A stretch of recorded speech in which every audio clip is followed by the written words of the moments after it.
Hey guys, I'm Amira and welcome to Open Up. This is your communication podcast and I am your host, also known as the communication expert. I'm your podcast host, your life coach, and also a speaker. Each and every single week, I'm going to be bringing you conversations to help you level up the way that you communicate, whether that's with yourself or in your relationships.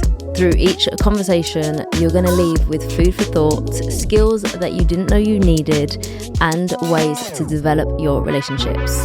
So join me here as you learn the lessons that you didn't get to learn at school. Pull up a seat and join us as we open up. Today's guest is Daisy Morris. She's a social media strategist and she's also the founder of social media consultancy, The Selfhood. She is a TedX speaker and she's the author of Community is Your Currency, which has actually been dubbed your social media Bible by Refinery29. Her clients range from Microsoft and Adobe to Mind and Self-Space, and she's on a mission to make your online space feel as real as your in-person one. Today's conversation takes you on a journey as we talk about how to rebuild your social network and your friendships, especially when your support network has broken down. We also talk about the key to microdosing as you build your confidence and make minimal changes for maximum results. Daisy also shares her journey from social anxiety to speaking for a living. I hope this conversation makes you feel like you were right there with us and know that no matter how hard it gets, you're never truly alone. Daisy. I just love your energy and I know it's going to be a great episode. Thank you for being here. Thank you for having me. Very excited. Oh, that makes me so happy. You've calmed me this morning because I think my brain was in to-do mode. And I was like, da-da-da-da. And now I'm calm. I'm centering myself. The art of slowing down. Somehow I feel like that's going to feature in today's convo. Yeah. So people will have a rough idea already of who you are because of the intro that's gone before this episode. And I know that you have been on so many podcasts already. So there is a lot that you speak around in terms of brand, building a community. Today we're going to take a slightly different slant on that and talk about people, authenticity, values. And I think my community are going to just take so much from this. But first thing I want to ask you, you've spent the beginning of this year not in London. Yep. And I feel just by looking at your Instagram, there is a shift in energy that is happening. So please tell us about this. Like, where were you pre-Christmas or pre the new year even? What's caused this shift in energy? And like any reflections you've taken from being out of London? Yeah. Thank you for noticing that because I really feel it on like literally a cellular level. I feel so different. And a few people have said to me like, you seem so chilled at the moment. My friends keep calling me harem pants because basically I went to Bali at the beginning of the year and I wrote a book last year. And it was published in end of August and I was like on a high for a few months and I got to November and I basically just had like the biggest meltdown and just felt really lost. I was in a creative funk, like everything just felt really like flat. Even my routine was so out of whack. I was struggling to get out of bed. I just felt really, I wouldn't say depressed, but I just wasn't feeling my best self at all. And I always know when I'm not feeling good because I don't feel motivated to create. And usually that's my favourite thing to do is like sit in front of my laptop, come up with ideas and create content. And the flow just wasn't flowing. And I was meant to go on my trip in the October and I ended up, October just wasn't the right time. And I was like, I'm just going to delay it. And I didn't really think about it. And then it got to the week before and like I was like, oh my God, I'm going away. And I hadn't really processed it. And I basically just relaxed, I think for the first time since I was about 12 years old, no joke. Because I think sometimes like we go on holiday and we're reading books and we're with like our partner or our friends or like other people. And I went on my own and I went on a proper like live, laugh, love yoga retreat. Love this. And I just had to sit still and be present and be quiet for a week. And I barely looked at my phone, which I haven't done for years. I didn't work at all, again, which I haven't done for years. Even when I go away, like I was in Ibiza last summer and I was still on my laptop. I was on Zoom calls, like after a night at Pikes. Like I have to, and I love my work. Like I'm happy to do that.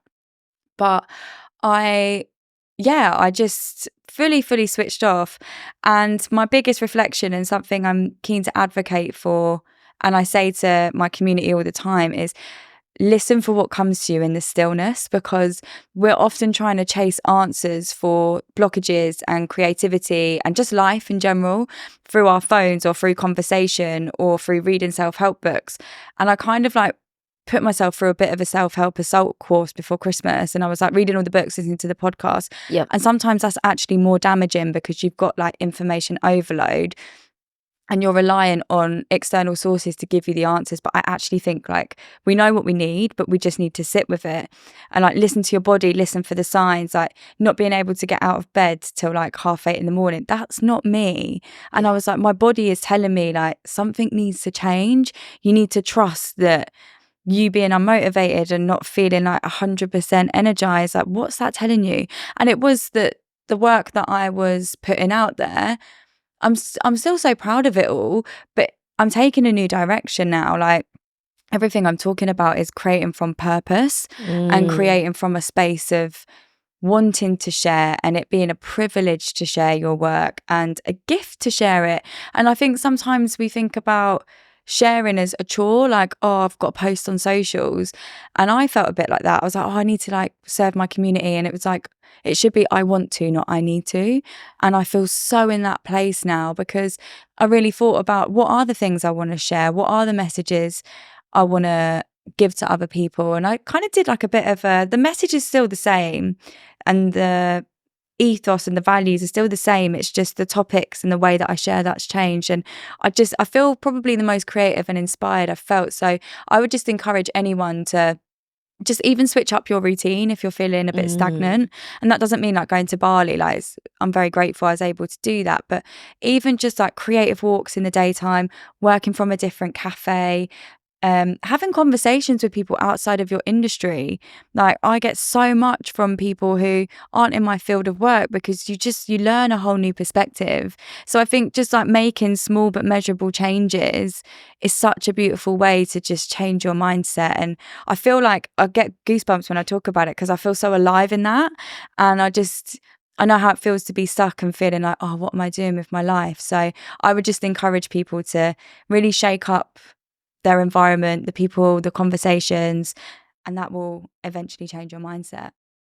Okay, I'm like grinning so hard at I can see you and it's giving me life as well because I'm like, yeah, she's resonating. Like so deeply. And I'm naturally going to pull out a few things. They're like probably like 3 big themes alone, okay? But so many reasons. It happens like when we're recording this will be so different to when we go live, but it's been Valentine's week, right? So I feel like a lot of what I've banged on around is self-love. But I'm going to start there, which is so out of where I was going to go with this, but let's start here, right? Yes, I love that. When you talked about this alone time, right? And I always say when I talk about self-love, I rarely think we go through life and like, oh, I don't love myself, okay? And I know for me, I still think this is something that I'm working on. I just think that I've got so much better at where I was with it. Yeah. And bear in mind, I think as well, like if I look at my romantic relationship, I'm in a really healthy space with it and I'm proud of that. Yeah. That took shitloads of work. And I was going to be like, I actually never swear on my podcast, ever, do I?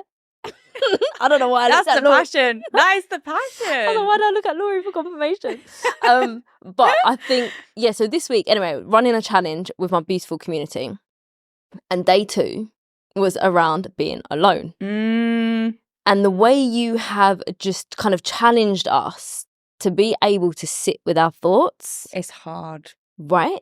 And one beautiful person, because I always say to them, guys, share with me. I want to know where you're at with this. I want to know your questions. I need to know if this is resonating or not. And I just get energy from other people in that sense, right? When it's my clients or my community. And they said to me, Amira, this is irony. I said, go on, tell me. They said, this morning I was having a conversation with my partner and I was like, I'm really good at being alone. And they said, then I read your email. And actually, I have always got a distraction on in the background. There is always a podcast. The TV is on. And they've just become a mum. So that's another dimension of their life. And it was lovely to hear it because really similar to you, for me, there was like one pivotal moment. I really don't like talking about my life like that because I always say like, it's the small moments. And we're going to come back to that because one of my favourite phrases that you say is microdosing. But we'll come back to that, okay? And having that stillness with your thoughts. And when you say like that inner voice, being able to listen to it. But we have so much noise around us. It's scary. Do you know what I've started doing? Because I really resonate with what you said about the other person you were speaking to. I would leave my house and my AirPods would be in. Yeah. And sometimes I'd be like, I don't even know what I'm listening to. And it would just be like tinny noises in my ears. And I've stopped listening to my headphones and I've stopped listening to music and actually just being present. And it's crazy what that can do for your mind. Yeah. And I think we live in a world of distraction, and it can be really confrontational. Like the first 2 days of my retreat, I cried and cried and cried. And as cliche as it sounds, I had to work through some stuff. Loads of like old weird stuff and thoughts were coming like into my mind. And I was like, what is this? And now I'm like, you almost like clear stuff you haven't dealt with. And I remember hearing people say stuff like this and thinking, what are you on about? Yep. And being like, oh my God, like cliche, hippie, whatever. Like, I just thought it was like wellness chat that I was like, I don't think these people know what they're talking about. Like, honestly, I was so dismissive of it. And then I experienced it and I was like, I get it. Yes. I so get it. But I used to hate being alone. Like I was quite codependent in relationships. I had to be around people all the time. I've been single for 18 months. I spend a lot of time alone. It is a gift. And I now see it as such a privilege. Like I love my own company, but it wasn't always like that. So I think like solo dates, a great way. Like take yourself for breakfast, take yourself to an art gallery on your own, get to know yourself, because you got to live with yourself for the rest of your life. So yeah, I love what you said. And I love that you included that as a challenge, because it's crazy how many people hate doing things on their own or feel embarrassed. Like going for breakfast on my own, I feel like my friends will say like, oh, I look like I've been stood up on a date. I'm like, no one cares. No one's looking at you like, oh, like she's been stood up. Like they just don't get. They literally don't get. No one cares. That's so true. I love as well, because when I hear you talk a lot, I feel like it's really liberating. And side note, which will lead into something else anyway, I just wanted to share, I get so much inspiration when you talked as well about talk to people outside of your industry. And I know like in some ways our industry overlaps, right? If I'm going to take my side from a business perspective, but you're not in the coaching industry, right? In that sense. And I love your Instagram and I love listening to you. I love yours though. You always like, I have notifications on for you because I'm always like, I don't want to miss a post. And every time I see your content, I'm like, it's so real, it's so raw, it's so valuable. Like I really connect. And I think that's it. Like it doesn't necessarily have to be same industries, but there's a connecting thread that people resonate over and bond over. And a lot of your messages, I'm like, yes, I feel motivated. I feel inspired. So yeah, I agree. I'm the same with you. I'm like, I'm a fangirl. I just want you to know, like, I will never ever like get over when someone says that to me, because it carries so much weight for me, because I think as well, I'm creating constantly, which I love, right? And we're going to go back to when you had, I'm going to call like your block or that period from kind of October, because I think that's really important and so valuable to kind of just dissect a little bit. But sometimes I feel like I'm so in my head and I always want to know, like this has been my mantra for a very, very, very long time, probably pre-business, but even more so with it, that every single day I want to wake up and add value to one person in whatever way or shape or form, whether it's an episode, whether it's a piece of content, whether it's the fact I showed up on stories, whether it's the fact I'm facilitating a group. Yeah. If I just added value to one person, then across the year, that's 365 people. And I honestly think that's the bit that gives me peace, and I'll go to sleep happy. Yeah. So when you say that, and I say this to like my people in my DMs, guys, you don't realize, but I screenshot all your messages and they go into a folder I'm proud of. Same. And I think that is such a good like thing to subscribe to anyone, because we all have down days and we all have days where we doubt ourselves, and I think that is such a normal part of the process. And I actually think those moments amplify the really good moments, because you have that comparison of like, oh, last week I was feeling crap, but I got this like message of support. And I just think on that, something I'd love to add is, if you see someone doing amazing things and you see someone putting themselves out there, creating amazing content, try and tell them. Yeah. It goes such a long way. Like I've been creating content for like 3 years now, and I still like get emotional when I see messages like, thank you so much for sharing this, you really helped. I'm like, oh my God, a real person has acknowledged this. Because it can feel like you're posting into the void, and it can feel like, what am I doing this for? Like, I think that's really normal. But I would say like, do gas people up, like be that social media cheerleader. Like, we all need it. And think sometimes, like, I look at you and I think, like, oh my God, you're so successful. Like, you've got this amazing business, you've built a really strong community, like, you're so good at your job. Doesn't matter. Like, people still need to hear it. Like, you might look at someone and think they're killing it, they're good. Honestly, still tell them. Because you don't know, they might be having the worst day and they might just need to hear that one message that you're about to send them. I don't even need to add anything, right? I just want that point to just land with everyone, okay? And it is about the cheerleading and the winning and the celebrating each other. And I still sit here and I have to ground myself when you say it and play it back to me because I'm like, oh, yeah, is it? And it's because as well, and I probably like haven't talked about this enough, or I do like if it's a workshop and things like that. But for so long, my brain was like in self-doubt. Like it was chronic. It was constant. I remember naively, like got to a point in corporate career where I worked with a leadership coach and I was like, oh my God, I've lost my self-doubt journey. And I honestly thought, oh, this is cured forever. And I actually ended up in a different role afterwards before I started the business. And it full circled in a whole different way. And I think you forget as well, your internal dialogue isn't on show to other people. Yeah. Oh my gosh. And honestly, that hyping each other and cheerleading is so important. I think especially when you are cheerleading for others, sometimes you can feel like more of a fraud when you feel it yourself. Yeah. When you're like I talk a lot about confidence and imposter syndrome and feeling like embodied and full in your work. And when I don't, I'm like, who am I to talk about this? But I actually think that's a superpower because it makes you such a better empath and you can relate to people so much more. So I think it's good to experience those things because then you can talk from a like really true space about it because you just connect with it and you resonate with it. So it feels more real when you've experienced it yourself. So I actually think you experiencing that, I think it's actually like, for me, that's really reassuring to hear because I'm like, you know how I feel when you talk on these things. It's not like, look at me, I'm so confident. I've like, I never get self-doubt. That's like, it's part of the human experience. I love that as well when you say about human experience. And I feel like it was what you just said even tied back to just one thing I wanted to pick up on that you said already around experiencing it and being able to relate, but also it being part of that experience and you going back to describing how you felt kind of post the incredible book that we've got here. Okay, just thought we were gonna flag. Okay. And also I always say that, like, you know, riding that extreme high and then what comes afterwards. But I love as well when you said, and I resonate with this so much, it's why I'm probably picking it out, around not necessarily you describing it as depressed, but like your signs were, right, I don't feel excited about getting out of bed or I'm staying in bed longer than usual, and that really low space. Yeah. And sometimes I think, I don't even want to say as creatives, and it's funny because my community will know that for a long time I was like, I'm not creative, I'm not an entrepreneur. That was my narrative, right? Yeah, for years. That's wild to me because you are all of those things. But anyway.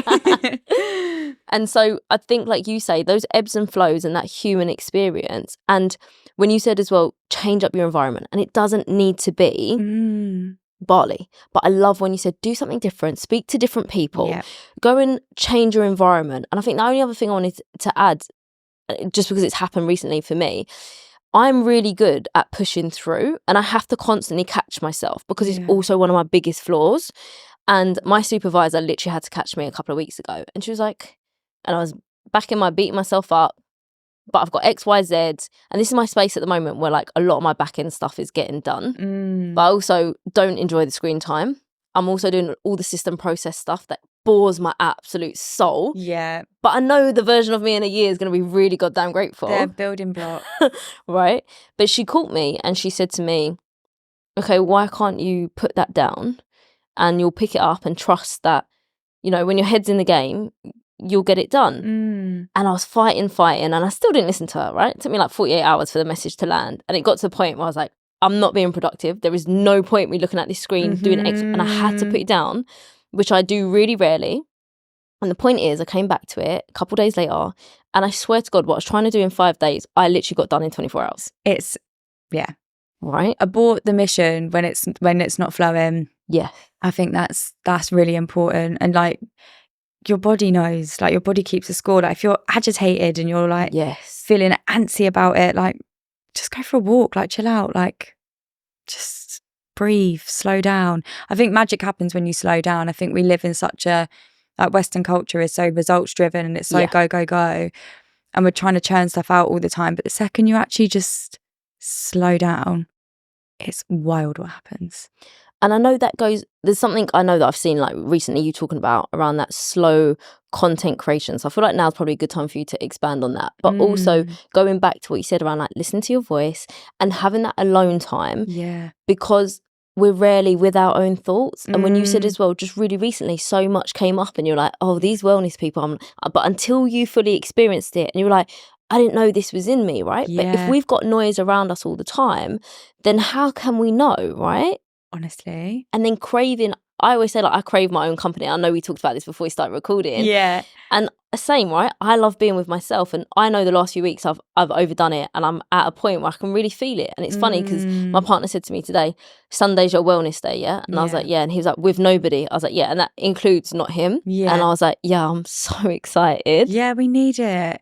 We were talking about like you can't give back to other people and you can't create from a full cup if you're running on empty. And I think content is an extension of how you are energetically, and it's so clear to me. Like, I audit so many social media accounts. I work with so many different types of brands, businesses, creators. I can tell almost immediately when someone is creating content because they feel they have to versus because they want to. Yeah. It's so clear. And everything is an energy exchange. And I don't think social media is any different to how we show up in person versus on. Obviously, like, it's not the same. I'm not sitting here saying social media is the same as like we're doing now. It is slightly different, but I can just tell when someone is creating from a space of pure love and joy. And I was actually lecturing at Manchester Met Uni yesterday, and we did a session on personal branding. And I was like, what makes a good personal brand? Yeah. And I used, do you know the train spotting boy, Francis Bourgeois? No. Oh my gosh, it's this guy Go on. who has blown up. He's collaborated with like Gucci, North Face. Like, he's huge because he loves train spotting, and he just started to share content of him spotting trains, and people went mad for it. And the reason was like we did this whole like exercise where we dissected why he was so successful. Because he's just creating what he loves and because he's enjoying it, and you can see the joy in him. And he doesn't create like 5 reels a day. He's just creating like quality content. So I think back to your point about like intentional and conscious creating, I would rather see people create like really good content that they've put time and effort into than be like, oh, I need to post like 3, 4, 5 reels a day because that's what the algorithm's telling me. It's like, just slow down. Reconnect with the why, reconnect with the purpose, and people will feel that. I think I've noticed that shift. And even the type of content that's being created and is doing well, it's more what I'm calling like comfort creators. Go on. So people who are like affirming our beliefs around confidence and the important, like you do, like you talk a lot about confidence and self-belief, and not always the highs of that journey. Like, it's important to acknowledge the lows, but that helps us feel affirmed in that our journey is not like that. And I think we need that. We definitely need that, because there's a lot of like entrepreneur podcasts that are like, you have to wake up early and do this, and this is how I made £7 million last year.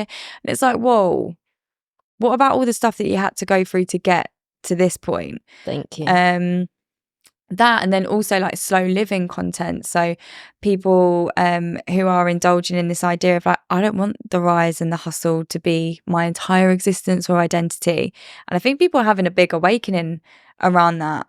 I certainly have, and I know my community have, and I speak about it a lot on TikTok, and people are just like, I don't want to be on the hamster wheel of success. I want to be able to enjoy little things like my morning coffee and my walk through the park. Like, it's almost like we're sort of like stepping back to the core foundations of that human experience of what it means to be a human. And it actually is the little things. It's the little things. It is the morning coffee. It's nature. It's good connections. It's feeling well rested. My new mantra is my measure of success is a calm nervous system. Can we please say amen? I am working so hard this year on regulating my nervous system. I have been for years, but this year is a different level. Can you just repeat the mantra one more time? Because I really feel like we need to let that sink in. Thank you. My measure of success is a calm nervous system. And it's so true. I think like I was living on autopilot last year, getting on the train with my headphones in, going to and from meetings, creating content. Like, it was like repetition over. And I just had this like inner turmoil that I wasn't even aware of until I slowed down. And then I felt like I could breathe. And I was like, oh wait, this is the state I should be in all the time. Yeah. And I think sometimes we don't even realize how like activated and like we are until we actually like take a week off and slow down or go on holiday. People are like, oh, I went on holiday, I rested so much. I'm like, that's normal. That's how we should be. So yeah, I'm definitely noticing a shift into this slower pace, which so I do. I want to just be like, can we please make the way we made hustle culture a thing? Can we please make the slow living? I think it's getting there, I love this. And I think that like it's taken me a lifetime to realise. I feel like probably my own personal is like in sync with like the shift collectively that we're going through. And it is like a huge part of it comes down to, narratives and social media. And like you said, big time. And it's so interesting because I think sometimes like my community will play back to me, especially when I'm in my one-to-one client space. And they're like, but Amira, like you're up at 5, like how do you fit so much in? And I will be honest about it, that there are days and reasons why I enjoy waking up at 5 a.m. I love waking up early and I never used to be able to. So I'm with you. It's about the stillness and you just feel like if you can keep that promise to yourself. Sorry, I've completely interrupted you. No, please go for this. Completely interrupted you. But I used to struggle waking up early and I'm now so here for it. But sorry, no, I just got excited by this chat because I'm like, I'm a new convert to the 5 a.m. club and I actually love it. But carry on with what you're saying because I just rudely interrupted. But I'm just like, this is your episode, so you get to interrupt. No, I just love this topic. But go on, what were you saying? Sorry. Because I love that you said you're a new convert to this, right? But going back to as well, when you're talking about this new slow way of living, of creating content, of leaning into like your regulated nervous system. And I always say to like my community, whether you're creating content, whatever you're doing, we're actually looking at your whole umbrella picture and this slow living, right? And actually leaning into what is it for you. And the reason I love when you brought up the entrepreneurial podcast is because my thing as a coach is, can we stop with the whole broad brush approach that this works for everybody? And it grates on me because, and I know sometimes like I don't give a framework all the time or this step. And it's not that I'm never going to share how I did it, but I'm just going to let you know that might not be good for you. And so, and it's funny because sometimes I have to also do the reverse and like say to my community, guys, yes, you see me up at 5, but when you and I talked about hibernation period, I'm not the greatest in winter. We just have to put this out here, right? And for a lot of my time in the corporate world, I got up at 5 a.m. out of a necessity, okay? I needed, I did because that was my mindset at the time. Like my gym workout needed to come first, okay? But everything from the time I woke up at 5 was a rush and a pressure. So now I would say over the last few years, I've learned, and I still have to check myself, right? This is not nailed down at all. But in my winter months, when it's darker, it's colder, and I genuinely as a human being operate way better with vitamin D, then I lean into like my slower mornings, but I'm not up at 5 because the darkness kills my soul. And being so honest with my clients and my community to say, guys, like that's me slowing down when I'm not up at 5. But then when I am, I'm so invigorated. Usually when there's sunlight as well. But for me, it's the stillness that you talked about, but also it's where I fill my cup up before I then can show up. And I'm like, guys, now I'm ready for, come at me, whatever you need, I'm here. And that's what that space gives me. I love that so much. And I also think there's real power in like being fluid with your routine and not being like, things don't have to be so black and white. Like when I was away and I did that retreat thing, I was like, I want to give up coffee, but I don't want to give up alcohol forever. My teacher was like, you're putting so much pressure on it. It doesn't have to be labeled. You can just say, I'm experimenting with this at the minute and I'm enjoying it. And if it doesn't work, that's okay. Like no one's sat there like, well, you've let yourself and me down. Like you're the only person creating these structures for yourself. So I also think like just being able to say like, oh, I'm trying this at the minute. Gonna see how it goes, rather than I am going to be in the 4 a.m. club. It's like, you don't have to label it. You can just try. And exactly as you said about your coaching approach, not everything works the same for other people. Like what works for you might not work for me. That's all right. It's fine. And learning from each other. And I think even, I love what your teacher said in terms of don't put a label on it. Yes, guys will know I hate a label, right? But just because I think we box people in and you don't give space for anybody 100%. to change or evolve, and then you held that against them. So can we please? Yeah, I love that so much. Drop It's so true. the labels. But I really like, because I was going to say, I personally think that's been coming through on your stories, and I'm just going to let you know, I've screenshotted your stories and they're in my save folder because there's things I want to come back to. And I was like, oh, that's really inspired me to think about something in a different way, and I want to come back to it when I've got a bit more me time. Thank you. So it's coming through. It's coming through. Thank you. Now, I know we've focused a lot on self, which I'll get you to explain this in a minute, but it's because I've heard you say it before and I love it, right? And your brand and your community is selfhood. And that self piece is around your identity and your values and your personal branding, which you've literally just run a workshop on. So we'll come back to that in a second, because I really, really like bang on about values to my absolute core. So important, yeah. And how we do it. And someone challenged me the other day, which I love a challenge, right? And they were like, Amira, you always bang on about not doing it from a tick box exercise. So we'll get into it, right? But I actually wanted to touch on community. And when you said, you're not trying to say in life and online are the same, but there's like synergy, right? And I feel that, as you said, we're moving to more of this slow way of living, slow way of connecting and taking it back to basics. And I would say probably only last year for the first time, I remember distinctly just come back from, I think, Spain. Maybe the time I saw you, actually. I was like, it could have been that time. That was so funny. I think it was, actually. Yeah, because I was walking to a workshop in October, and I remember I went on stories and I just was talking whatever was in my soul. And I was so happy.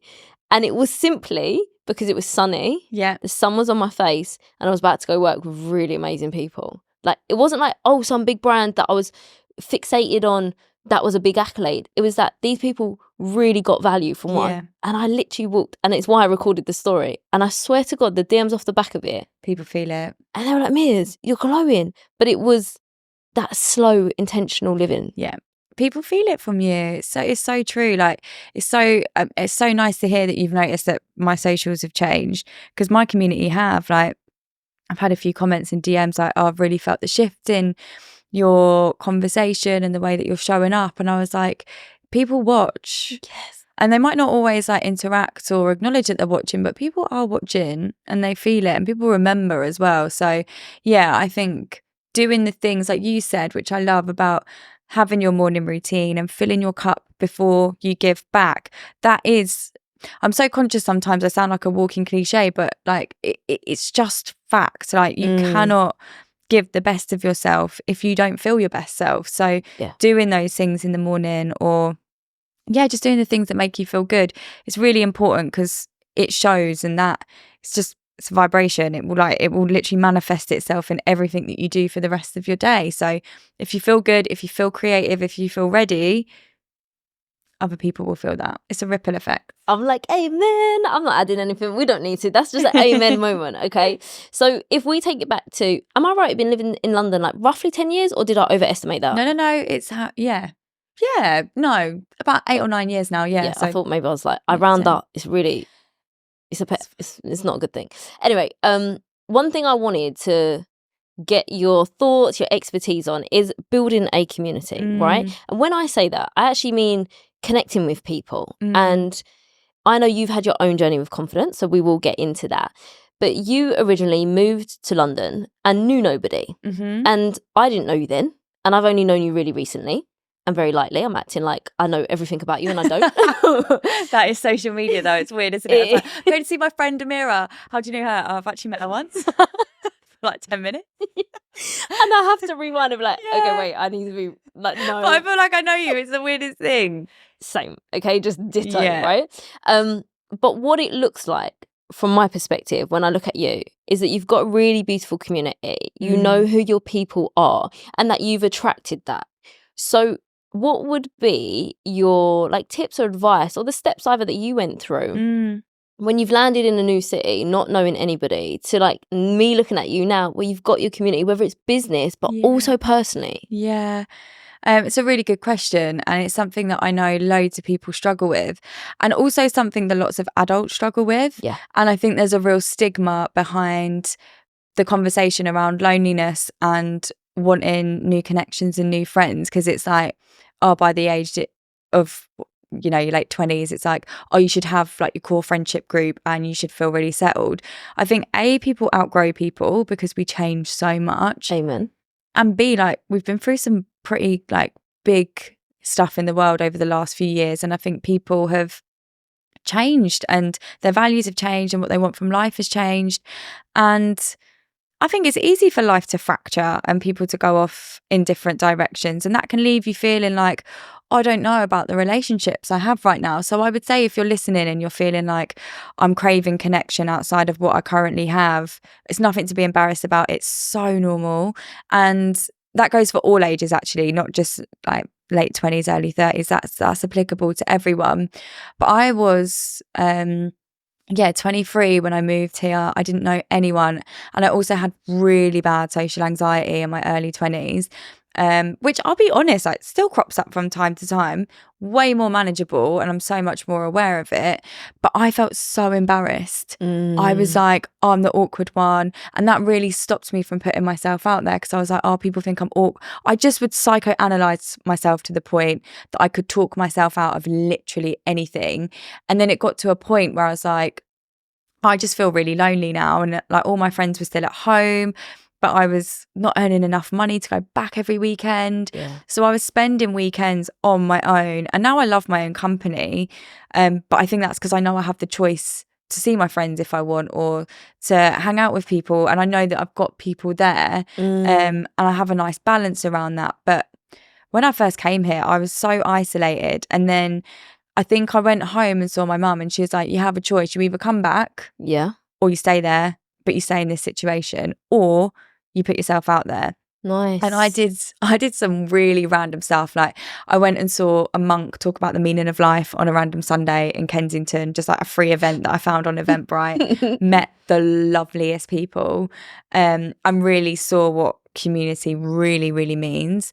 I did like pottery classes, I joined gym classes, and I just started going out with work friends more. And over time, it took years, but I think there's this idea that you have to be really confident, and you don't. I think it's like about finding safety around people and in spaces where you feel accepted and you feel like you belong, because I was going to like networking events and stuff and felt so out of my depth. Yeah. And that sort of put me off. But the second I started to go to events with like-minded people who I could connect with properly, everything shifted.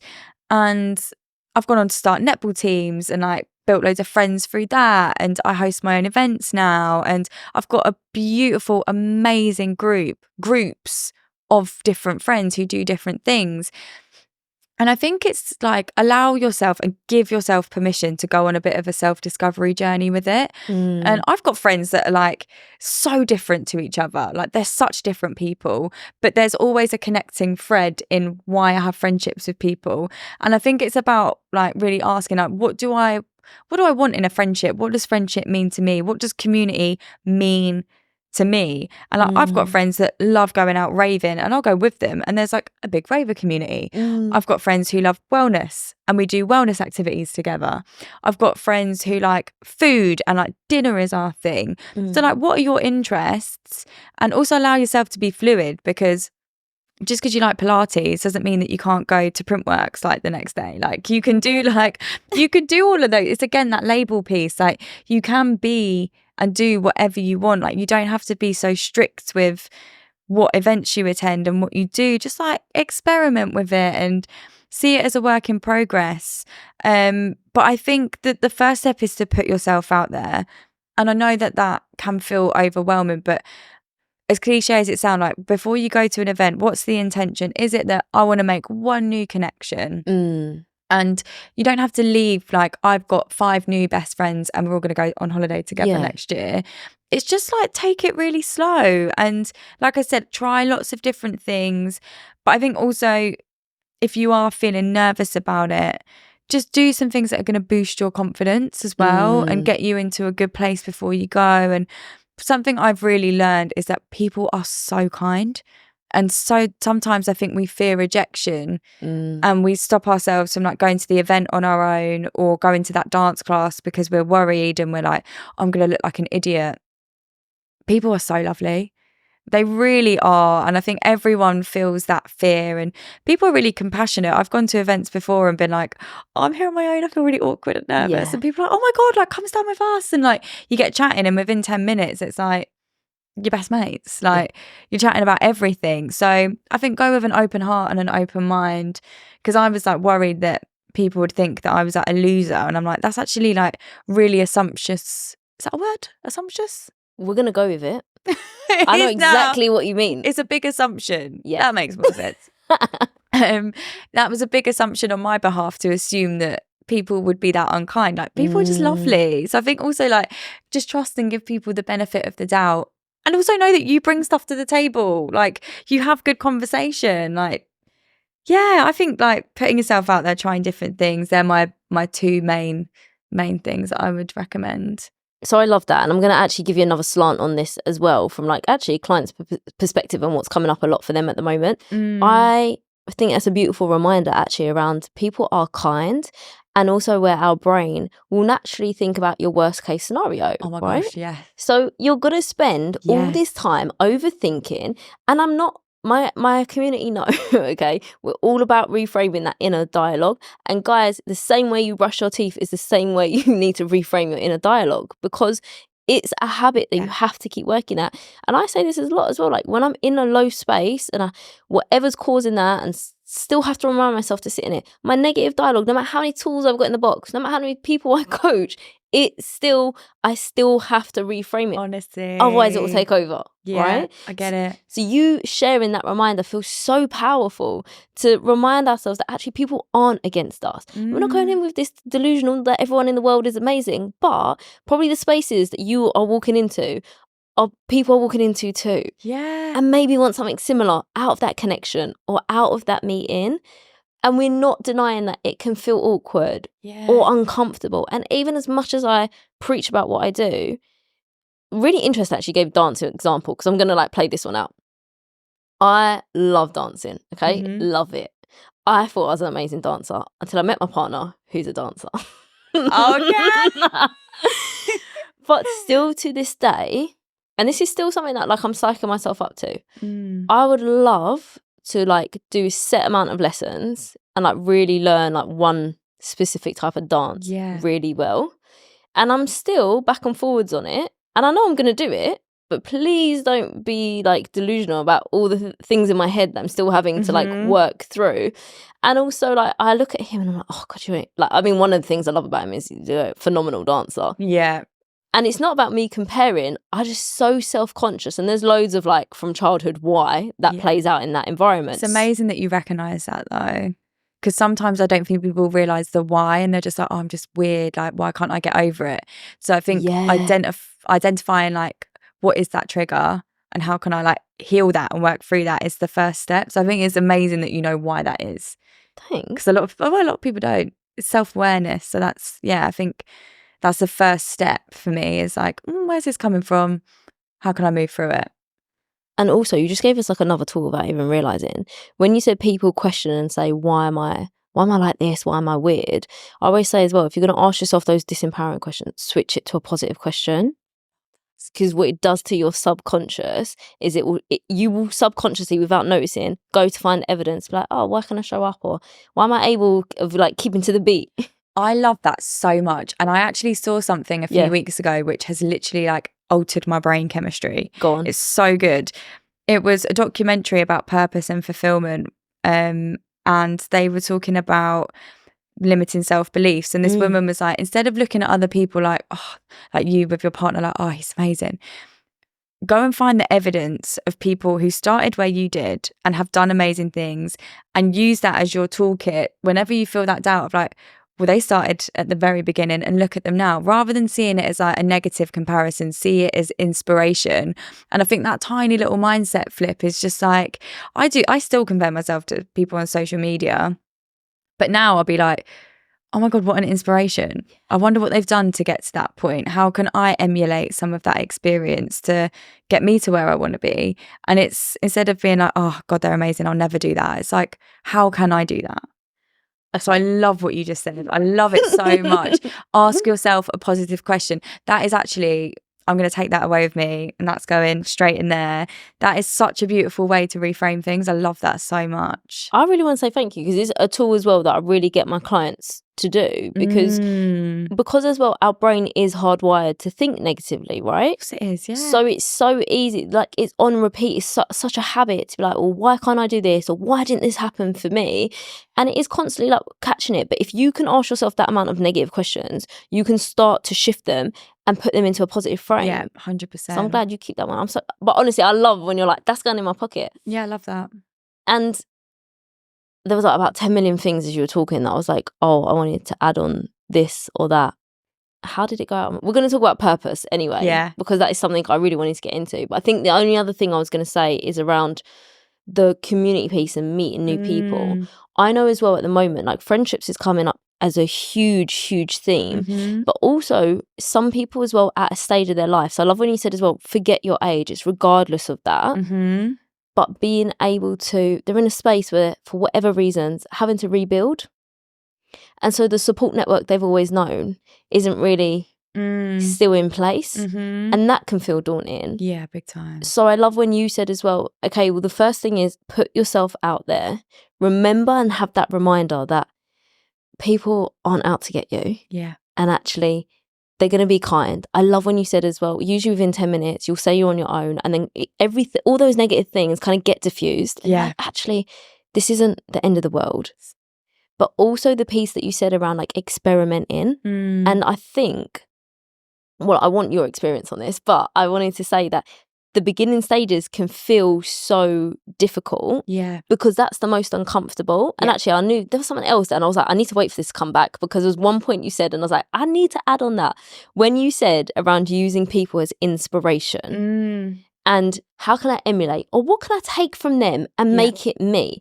And one of my, I'm going to link this, okay, in the show notes because it feels important. One of my gorgeous followers sent me essentially a visual of what you've just described. And he sent me this video of this, I wish I knew her name right now, but I'll link it, okay? She's a pro skipper. And that sounds so odd, right? Wow. And so this reel is the first video of her skipping and not knowing how to skip effectively. And fast forward 3 years, she's like this pro, she's in demand. She like does all these competitions, these shows with like the biggest brands. That is incredible. I've got goosebumps. I love hearing stuff like that because it's such a nice reminder. Yeah, and I just feel that brings exactly what you said to life. So I will link it because I just think the visual to go with how you've told us to just do that. Yes, I love that so much. And that was like in 3 years, and actually seeing it, like you said, like you weren't great at it in the beginning, but that's okay. Yeah, of course it is. And I also think, like I mentioned that I was with uni students yesterday, and they're all at the very beginning of their journey, and they saw that as such a negative. I was like, do you know how much that works in your favour? Because you've got a whole journey to take people on. And that's where true community is built, through shared experience. And you're at the very beginning of yours. And I think we're human. We're naturally drawn to stories. One of my favourite quotes is, vulnerability fosters closeness. Like, we bond over that vulnerability. It's so powerful.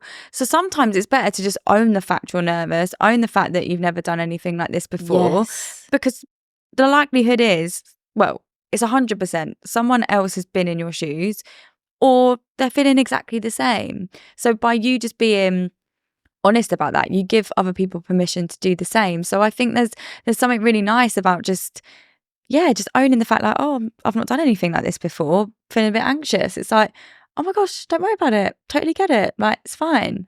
So yeah, I love what you said about the skipper. Like, I've got the visual in my head now, and it's just you're gonna love the video. Like, I just know you're gonna love it, so I'm gonna send it to you after.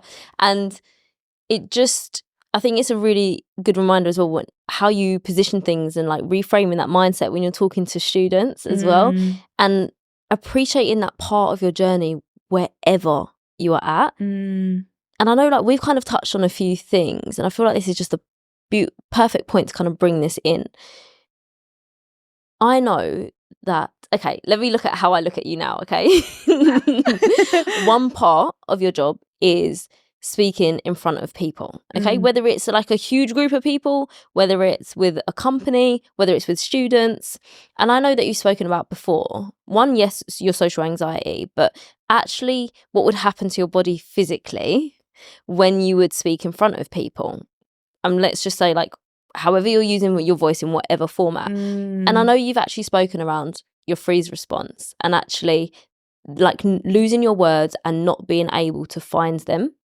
And I'm going to link this back into everything we've talked about in a minute. Mm-hmm. But I obviously wasn't on that journey with you. So I only see this version of me now. And I know that a lot of people, they'll say to me as well, especially my clients, Amira, like, do you ever get nervous when you get up in front of a group? And I'm like, guys, every goddamn time. And they look at me and they're like, what? And I was like, yeah, but now I've learned how to foster it. That's it, yeah. And two, I don't think I ever want that to go away, because that's my sign that I care enough that as soon as I get up, honestly, I don't care whether it's 2 people. I've never done 10,000, but let's just put that out there.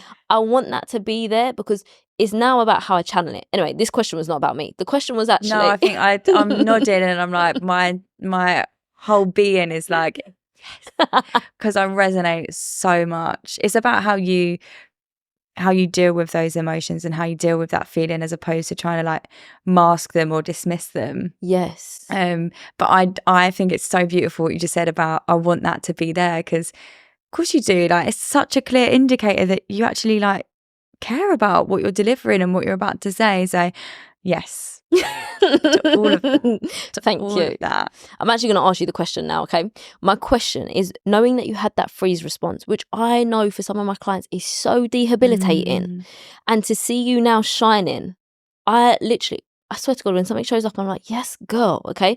You work with incredible brands, incredible businesses, incredible companies. And it feels, when I look at you, to me, because it's obviously not my experience, it feels effortless. How have you gone from freeze response, your whole body feeling it, to now being able to do it?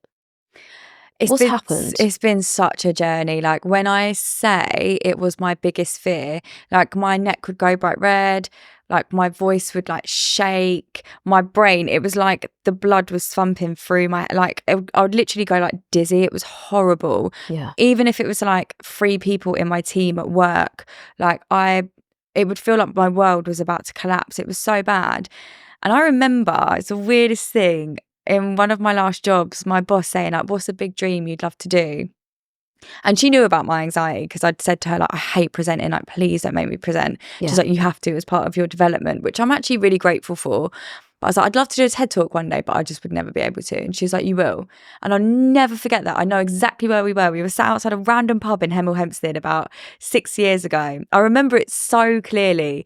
And I always have like logos of certain things I want to do on a vision board. And I'd had the TED logo. And I did the TED Talk on how to overcome your fear of public speaking. And it was it's the worst thing. The week before, I hadn't had a panic attack or any weird, like any, panic attacks happen, because they were mild panic attacks in years. And the week before I was due to give the talk, I had a panic attack in a room full of clients while I was presenting, like big pitch. My business partner was sat next to me. She had to like give me a bottle of water. It was so embarrassing. I was horrified. And I was like, I can't do it. Like, I physically, it's that fraud thing that we were talking about. How can I possibly give advice on something I haven't been able to cure? And the reason that I want to share that is because everybody is still a work in progress. Like, I can stand up and do these talks. I can stand up and do lectures. I still get nervous and it still feels like setbacks. But actually, I reframed it and I was like, that happened for a reason, because I remember how painful it is to experience that. And that made me want to deliver the talk even more, because I was like, I don't want people to experience this. I want people to be able to share their ideas with confidence. But for me, it was about, the talk is called Microdose Your Confidence. So microdosing in hallucinogenics is the act of administering like a really small amount of a drug in order to reap the benefit. So you don't go straight into like a crazy trip. You just take a small dose, and over time your brain chemistry rewires because of the benefits. And I remember I was Googling social anxiety tips, and that came up, and I was like, don't know about doing mushrooms every day. But I really like the concept of taking a small amount of something to reap the benefits. So I started to do what my internal dialogue was, I'm going to microdose my confidence. And every day I would do things outside of my comfort zone, really small, like really, really small things. And started off like I'd go into the coffee shop and instead of saying, oh, hiya, can I have a milk latte, please? Oat milk latte. I'd ask them about their day. I'd ask them what time they finished. And sometimes I was met with like deadpan, like, shut up, like, I'm busy, I'm bored, like, go away. But that was better because I learned resilience through rejection. And then once that felt okay, I started to pitch myself to speak on podcasts where I could like be in my tracksuit at home. Yeah. Then I started going to networking events, and that process took years. But for me, it was about small, measurable steps that I could really add layers to. And yeah, they felt measurable because it was like, okay, the coffee shop thing I'm good with now. And I still do that to this day. My friends will be like, you chat so much shit like when we go anywhere, and I'm like, it's just deep rooted in me now to do that. And it's also just nice to have those exchanges with people. So I think I came up with 3 A's, which if public speaking is something you struggle with: awareness. What is the thing you're scared of? Is it being laughed at? Is it messing up your words? Is it that you don't feel experienced enough to speak on this topic? Like, get to the bottom of it. I've asked this question so many times and people are like, body image issues, I'm scared of my boss, like I'm scared I'm going to mess my words up. Like, everyone's answer will be different. That's fine. Yeah. Awareness, activation. So look at what's the long-term goal? What are some really small microdose steps that I can take, that I can add my layers to? And then affirmation. Affirm your progress, whether that is like your folder of saved items, screenshots of things that you've achieved. My sister has a note section in her phone, and I love this so much. Great things that happen in January, great things that happen in Feb, great things that happen in March. And they're just really little things that she documents. And they can be anything from like, worked out 5 days in a row, sent an email to so-and-so, went on a really nice walk. But when you're feeling that self-doubt and you're feeling that like, oh, I can't do it, you've got a really nice list of things to refer back to. So awareness, affirmation, activation. But it's been a process. But I think the microdosing your confidence is the biggest thing for me, because we spoke about this already, but we live in a world that is so results driven, and we're told we have to dive into the deep end and do this and do this and do this and do the thing that really scares you. And I'm an advocate for being out of your comfort zone. I think it's really important, but I also think it's wrong to push people further than what they have capacity to hold, because you're just going to scare yourself off otherwise. Like, be kind in that process because you're healing something. I get really choked when I talk about it. Whenever I talk about this, because I still feel it so deeply, but only you are holding yourself back, and only you have the power to overcome those things. And I think the small steps are the things that are going to get you there. Without, just be kind. Treat yourself like you would your friend. Oh, don't, because you'll set me off as well. I wasn't expecting that to happen. One, it probably happens here more than you think, okay? But I never take those moments lightly, because I always feel like we've gone somewhere as well that's like deep, and you've trusted this space for us. And going back to what you said, always one person that needs to hear that, right?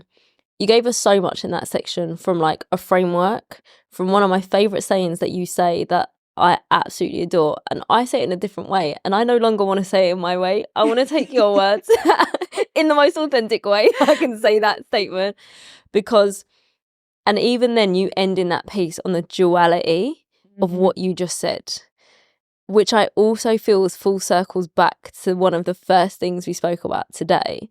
So just to kind of do a little bit of a recap, and I'm basically just validating everything you said, okay? Thank you. But when you talk about the microdosing, and I say like 1% marginal gains, which now you can tell my corporate background, and I'm like, oh, Amira.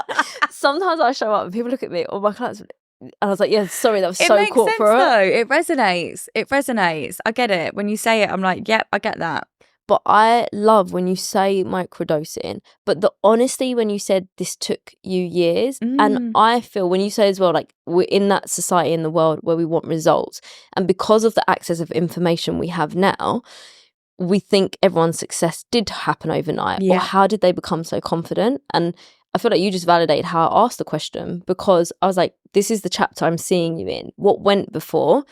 And I definitely think when it comes down to like your freeze response, so whatever your stress response is, yours happens to be freeze, mine is fight. Yeah. So it can take, I want to say, because I never want to limit anybody, but it can take years. Yeah. And that's refreshing to hear, because I do think as well, when it comes to speaking, using your voice and you talking about that awareness, what is it? Get to the root of it. You cannot change without that root. Yeah. So it's been so beautiful to hear that, because one, you've just given us such a practical framework, and also the microdosing. And I feel like if we couldn't ask for a better example, we've got you in front of us. But of that journey of like, you've put that into practice, and now look what you do for a living. And I'm not saying every single session's effortless, but there's so much, I'm speaking on your behalf, so tell me if this is wrong, but so much confidence that you exude in what you do, and that faith and that confidence, whilst maybe you get low moments, and maybe that negativity creeps in. And I feel like that's been so powerful. But then you ending that on the duality of, I'm not saying don't push yourself outside of your comfort zone. I'm a huge fan of that, but not at a detriment where it all falls apart. That's it. You summed it up so well there. That's exactly it. Yeah. But I feel that goes back to your mantra around success being a regulated nervous system. And if you microdose in a way where you're going to regulate your nervous system, then it won't come as a shock. That's it. And I also think you said this earlier, and this has been really helpful for me. You said about knowing that as long as you help like one person through your content, like that's your job done. With the work I do now, I've been able to reframe it and know that it's not about me. Yes. It's actually not. When I stand up and talk and no one's looking at me, like they're thinking about what can I take from this? And I think you just have to remember, this is about the people you're helping. Yes. This is what people are taking away. Like I promise you now, like I go to so many talks, I'm never looking at that person like, and also no one knows what you're about to say. Yeah. So if you forget something or it goes wrong, no one's like, oh, you forgot to say and just then. No one knows what you're trying, like what you're about to say, what's coming next. So don't sweat it. It's not that deep. We're all such main characters in our own heads. We go home and we think about how we responded in a situation, not how you responded. Like it's actually never really about you. So I think reframing it and not being so in your head about it, it's really helpful. I'm not even going to add anything. I literally could probably do another hour conversation with you, like hands down, okay? Before I let you go, before we even think about saying goodbye, one thing I love to ask every guest, because I just think it's a beautiful way to wrap up the episode. 3 questions coming at you. I used to say hot and fast. They're never quick fire questions, and everyone adds libs. So I just have like sat with that, and that's how we end the episode. I love it. So 3 questions can be anything you said before or something new you want to drop us with. Okay. So first thing is favorite quote you want to leave us with, or like a piece of food for thought that basically we're going to end this episode and is going to marinate in our brain. Oof, love. I love. It's probably a quote I said earlier actually, because it's like my life mantra now. Vulnerability fosters closeness. We're so scared to let our guard down and our walls down out of fear of rejection. Every time I've been vulnerable, it has served me in the best way, even if it's not been a direct gain in that moment. I've never looked back and thought, I wish I hadn't shared that. It's like I needed to in that moment. And vulnerability it's entirely up to you how much of yourself you share. I'm not saying you have to overshare anything that doesn't feel comfortable, but there is so much beauty in shared experience, and that often comes, I always liken it to friendships. Friendships are built because you start to peel back like layers of yourself and you feel connected to people. That is how we connect and bond. So vulnerability fosters closeness, I think, is something I would love to leave here today. Amira does not need to add anything on that. Just know that I'm taking it and I'm holding it. I can see your face. She's like... Okay, second question is, you've given us so many, okay, but what's one practical tip, tool you want us to leave this episode with? Oh, remember to breathe. Honestly, we live our lives so busy, whether that is meditation, whether that's breath work, whether that's going for a walk, whether that's just taking a minute before you start your day without your phone. I used to read this in self-help books and I'd be like, boring, change your record, like whatever. But there is a reason everyone is telling us to do this, honestly. And now I I meditate every morning. I'm not saying meditation is the right way. It could be like you go for a swim or you go to gym or like whatever feels accessible and right for you. But start your morning with just space and a clear head, and remember to regulate your breathing throughout the day. So simple, but I sit like this and I'd be like, oh, why do my shoulders hurt? Because I'm not breathing. I'm literally like all day. I resonate deeply. Amira's not adding anything. I love that. Breathe is so practical, and also the tension we hold in our body. Yes. Last but not least, and you are so fully, you have full permission to plug your own book, podcast, resource, TV show, something that you want to leave us with. Oh my gosh. Helpful. I am obsessed with this at the minute. There is a guy called Dr. Joe Dispenza who talks about reprogramming your mind and your personality and your blockages, but he comes at it from the lens of neuroscience, and he has all these studies. He has so much data to support his wisdom around the fact you can change your brain chemistry, you can change your life to achieve and be whatever you want. We become our thoughts. Like he says, our personality is formed by our personal reality, and that is in the habits that we choose to make. That's all through mindset. And it has changed my life, quite literally. And it's quite intense. I would say if you're interested, he's on Jay Shetty's podcast. Really nice introduction to him and his work. He's fascinating. I'm obsessed with him. So I would say go and check out Dr. Joe Dispenza. It's amazing.